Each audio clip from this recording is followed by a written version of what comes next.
reflections that lie there in that old curiosity shop.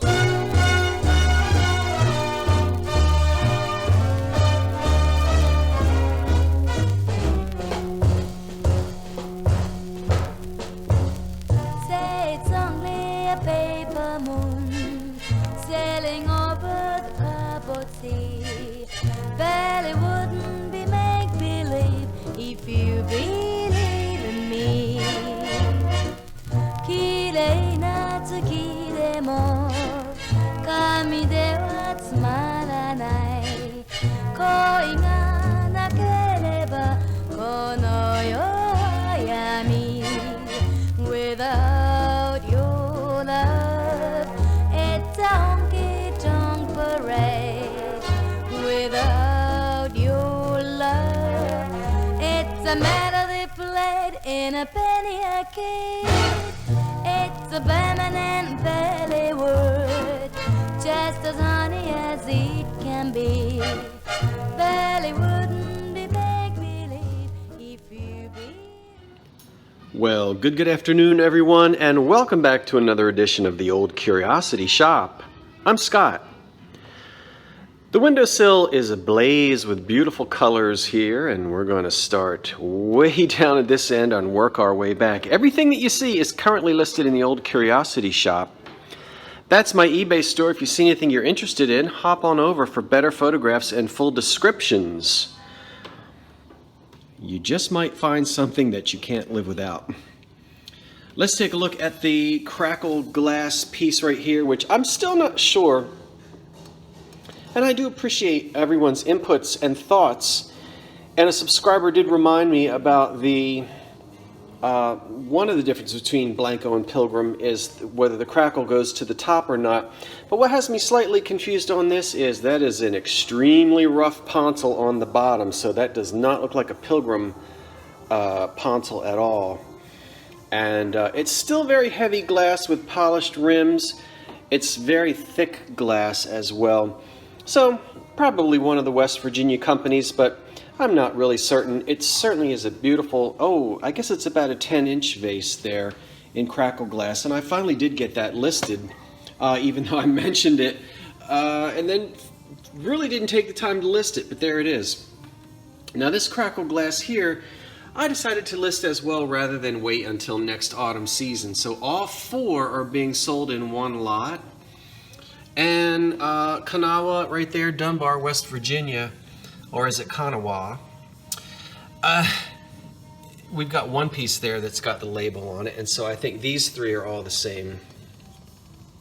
And this appears to be glass that was maybe blown in a mold.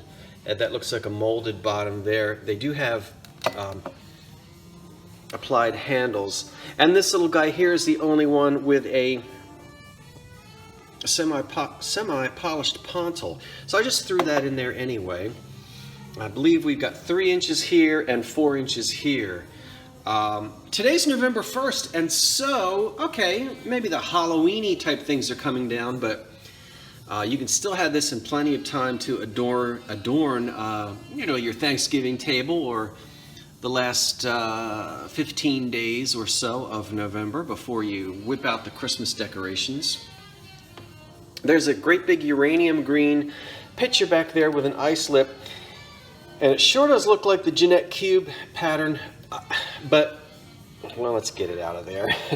The only way to do that, I guess, is to grab it. I can't really get that handle, so I'll do it this way. I don't know, can you see that? Okay, so it's not a false story, a picture. I have not had a chance to look. The Jeanette Cube picture that I'm accustomed to is a different shape, so I don't remember whether Jeanette made two different patterns of pictures or not. They may have. It's extremely heavy, and it's a really nice piece there. I don't know how many ounces that is, but you can fill a few tumblers of lemonade with that. So without taking too much time, and which I didn't have to look this up, I'm going to say maybe Jeanette Cube. But as I said, I'm familiar with a picture that's somewhat of a different shape. A beautiful EAPG. Oh, you know what? This is not that lamp. I promise you. You know what I'm talking about? Hold on, let's go take a look. Okay, I'm not going to say a word. You guys decide. I'm staying out of it. Yes or no? It is a pressed glass pitcher, EAPG. It's not, well, this feels cut here, like this was cut. Yeah, part of this was cut, but I'm not going to say it's one of those brilliant cut pieces. But it's definitely, this is definitely cut rather than pressed. I can tell that by feeling it.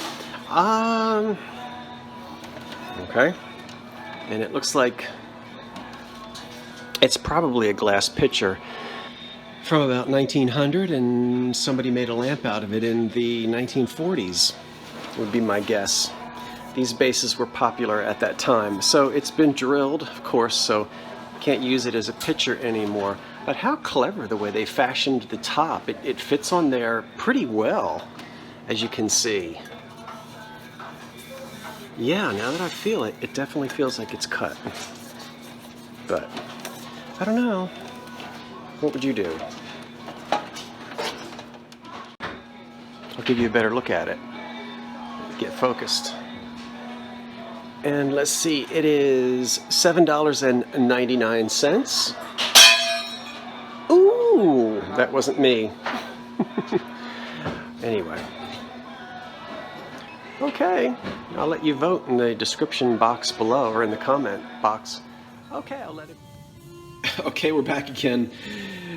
I did not buy that EAPG that had been turned into a lamp. I didn't even give you my opinions on it. I let everybody vote. This is a different one. And I bought it because I love the shape. It's extremely heavy. I'm a fan of EAPG. And when I see nice pieces like this, heavy, it was blown, has a polished pontil on the bottom. There's no damage in it, and there aren't any chips or cracks. And it may look like it's brilliant cut to you, but I'm telling you that it's not. I can feel it. It's definitely EAPG. So it's not cut here. Even these appear to be pressed rather than cut on a wheel. But what's so versatile about nice big pieces like this is the way you're able to put all kinds of fresh flowers down inside and really turn this into a table vase if you'd like. Nice heavy piece. And boy, this stuff looks so pretty at Christmas time when you get a lot of it and you do some decorating with it. The one little piece here that seems as though it doesn't belong is this mason jar here. It says Metro Easy Pack, as you can see. And under the lid there it says Presto. I won't take that off. So the glass lid may be a replacement. This screws on beautifully. I'm not really a mason jar kind of a guy, but a lot of people collect these, put buttons in them, or they decorate. And through that window, as I said, it says Presto. You can see it in the auction page if you want to have a closer look. I guess it's 1 quart. Here's the beautiful Vaseline bread tray, bread dish. 2 handles, closed handles in Vaseline. There are no chips on this, a little bit of roughness on some of the edges, but a beautiful Vaseline piece that glows beautifully under black light. And that's a little bit earlier than the Depression glass era, that piece there. And then I recognize the Baroque shape and the Baroque lid here, the blank on this Fostoria piece, but I couldn't remember the pattern, and a couple people told me, and I appreciate that. Navarre, am I saying that right? I think that's the name of the pattern. This 3-part candy dish here, divided candy and nut dish. I believe it was marketed as a candy dish. I think so. I also made the decision to group these 2 pieces of Carnival glass together, and I have them listed right now just as a grouping, the 2 of them. And there's that old candy jar that we see. I have about 1 a month, and you already know everybody made one. Everybody made one, and there it is in Carnival. Marigold, of course, popular color. Great condition. one little chip on the base there, which, well, it's not that little, but you hardly see it. It's on the under rim of the base. So when it's sitting down, you don't really see it. Okay, and then there's two little funny little embossed imprints there on the right and the left. You see that on both sides? I don't know, it's part of the glass, but I don't know which company did that. And then a swung vase. Dugan, Imperial, Fenton, you know, they all made them. Westmoreland. And that's one with a ribbed pattern on it. And that's in really good condition. I think they look very nice, and you ought to see them when the sun comes in. They're beautiful when they're all lit up. Now look at these. Boy, these will set your rice pudding on fire. I've got 5 cream soups sitting on top of underplates. Now, I will admit, it is a marriage, and I brought these two together. This was my own marriage. Sometimes marriages work and sometimes they don't. This one is sort of okay. I'll let you be the judge. I found the cream soups all alone with no underplates. Now, they're porcelain. And if we turn them over, it's Bavarian. But then we can see Ovington's. New York and Chicago. Now, I don't know about the store in Chicago, but they were a high-end importer of fancy goods, and they had a wonderful shop on 5th Avenue and 39th Street. So just off of Times Square, not far from the Chrysler Building. And you could go in and buy these. Somebody went in and bought these probably in the 1920s or maybe even the early 30s. And they're cream soups when they have these 2 handles. And of course they would have had underplates, which are missing. Well, I had a random set of glass saucers. Glass, of course, and they have an encrusted gold decoration. Certainly this doesn't match, but I think you can get away with that. What say you? They do slide around a little bit because they weren't made for each other. But sometimes you just decide you're going to do something and it turns out right. There are 5 of them,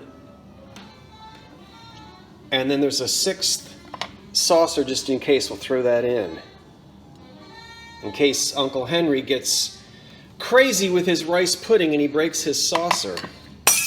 You'll have an extra one. So I'm selling all that together in one lot. And then there are the 2 harp vases, not champagne flutes or pilsners. And I think originally they were sold in a box, and you got 2 of these in a box together, the 2 vases. It's a mid-century pattern, the 50s. See the harp on there? It's Jeanette, isn't it? Isn't it Jeanette? And then a Fenton piece here in the blue opalescent with the hobnail. Very nice. I'm trying to get myself into the sun where it shows up better. It's a pretty little dish for peppermints. Sitting next to it is a little carnival dish in marigold. Clear is the base, as it always is in marigold. Yeah, okay, and then I've got some little Madrid tumbler, little juice glasses. Didn't Federal make Madrid? And some people say yellow amber. It is amber, but it has a yellow tint to it. And I find the plates all the time. I never find the little tumblers. So I think that's Madrid. If you're a Madrid pattern, there you go. And then I couldn't remember this when I was in the store. And thank you, a couple people said, oh yeah, it's the Katy pattern, K-A-T-Y, which it is in opalescent blue. Oh my goodness, Imperial, right? Is that right? That's a nice size. I like that open lace edge to it. And boy, you could put some wonderful candy in there. This is the color glass that I think is fantastic for when we put all the Christmas decorations away and we really celebrate the cold snow and ice of January and February. Get this out and decorate your house with icy blue glass, and it kind of makes you feel a little bit better during the dark months of the depths of the winter season. And some, we got 8 stems here, 8 of them. Pink depression etched. Who knows? Once again, it could be any number of folks. Lancaster glass, I don't know. Tiffin, they all did this kind of etching. And here we have 8 of them. A wine glass is here. You could serve wine in those or water if you wanted to. What's wonderful about the 8 is there's not a chip on any of them. And you know this depression glass is paper thin. It really is amazing to find a set of 8 without even a flea bite on the rim. And sometimes pink looks peachy, but it is pink. Okay, let's talk about shipping on these. I know how to ship them safely, and that means 2 boxes, really. 1 box, 1 huge box with this much breakable glass in it is kind of a nightmare, and I really don't like shipping it that way. So what I'm probably going to have to do is do 2 boxes with 4 in each. And it actually winds up being a little bit cheaper in most cases because I can keep the boxes under 12, 12, 12, and they won't weigh too much.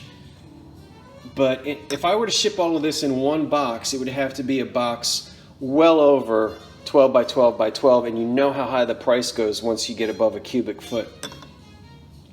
So to be safe, I would probably split these up into 2 boxes to ship them. Now, 2 uranium green cake plates here. A nice big 12-inch one. We usually don't see 12-inch. We usually see 10-inch. Windsor pattern, I think, if I remember. And this is wheat and scroll. And I want to say Indiana here, and I don't remember here. This one is footed, as you can see. There's a little bit, and I didn't try to get it off. There's a little bit of cloudiness right here. I don't know whether you'll see it. But that's a nice big one. If you're looking for one for large cakes, this is a big 12-inch. You can see it. And it's a very pretty pattern as well. Good shape, a little bit of roughness, I think, right around that mold, right around that edge right there. And then a Windsor, beautiful green, double-handled cake plate there. Now this is a good time to really delve into some of the imperfections in depression glass. And I'm going to take my time and get in the sunlight and try to zoom in here so you can really see. I've been in this business long enough, and after more than 30 years of handling depression glass, you really get to tell the difference between damage, such as chips and cracks, and the imperfections that are just a part. It's just inherent to the manufacturing process of this cheap glass. And I don't mean anything pejorative when I say cheap. If we look at that handle right there, some of you are going to say, ooh, it is cracked. Look at that. From right there, boy, that looks like a crack, does it not? Now let's study it. Let's turn the piece from the top. And this all may look very different to you watching on your cell phones or your TV screens and whatnot. I really want to get focused on this. That may appear to be a crack that goes straight through, but look when I turn it. What are you seeing now? Let's turn it again this way. And maybe you've figured out what it is. Maybe you can see what we really have here. This is not a crack. We've got bubbles in there with stringy ends, and those two bubbles have sort of strung together. Can you see that? Okay. Now I know, I am absolutely certain some of you are going to say, Scott, that's a crack. Well, I promise you, I've got it in my hands right here. And when I look very closely, even through a magnifying glass or something, what may look like a crack to you is not. And there's no roughness at all. There's nothing here. And even when you ping it, there's no sound of glass that's cracked. We have inner bubbles there that have stretched together and given you that imperfection. Okay, so I want you to know that if you're going to bid on this, I'm really trying to show it to you, that's what we've got going on there. So little bubbles inside and no cracks. Okay, let's refocus. Try to refocus there. It's a beautiful piece. I like the two different colors of green, and boy, the glass is bright and cheerful. And I want to thank everybody for watching today. It was fun putting all this glass together for you. And if you have any questions, you can contact me either in the description box here, or you can email me through the eBay platform. You just go to the auction site, which is listed in the description box, and anything that you see that you might have questions about, feel free to ask me. And if there's certain patterns you collect or certain things you're looking for, let me know. I will keep my eyes out and try to help you out. Well, everyone, that's it on this beautiful November the 1st. I hope you're having a wonderful time and you didn't eat too much Halloween candy last night. That's all for now, but I'll be back. I'm still fiddling with that dollhouse. I can't wait to show you the furniture that they found for me. Okay, that's it. I'm Scott from the Old Curiosity Shop saying thanks for watching and so long for now. Bye-bye. Wait for the cat.